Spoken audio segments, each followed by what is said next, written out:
বৃষ্টি পড়ছে বাইরে, মোমো বানালাম ঘরে। আজকের এই ভিডিওতে শেয়ার করব মোমো বানালাম কিভাবে। আসসালামু আলাইকুম এভরিওয়ান। তো এখানে আমি গাজর, পেঁয়াজ, কাঁচামরিচ, মশলা, চিকেন কিমা সব রেডি করে নিয়েছি।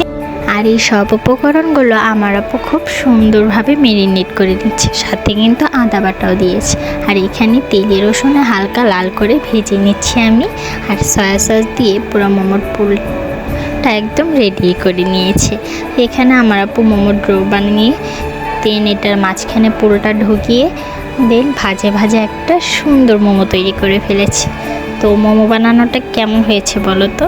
আর এইখানে আমার ভাই মোমো বানানো দেখে তো মহা খুশি, সে খুশিতে নাচছে। তো যাই হোক, এখানে আমার আপুর মাথায় যে ভাবনা আসছে সেই ভাবনায় সে মোমো বানাচ্ছে। দেখো, পুলি পিঠা বানিয়ে ফেলেছে। এটা নিয়ে তো অনেক হাসাহাসি করেছি। তো এই রাউন্ডে আমাদের মোমো বানানো শেষ। আর বাবা খেয়ে তো বলেছে খুব টেস্ট হয়েছে। তো আজকে পর্যন্ত, আল্লাহ হাফিজ।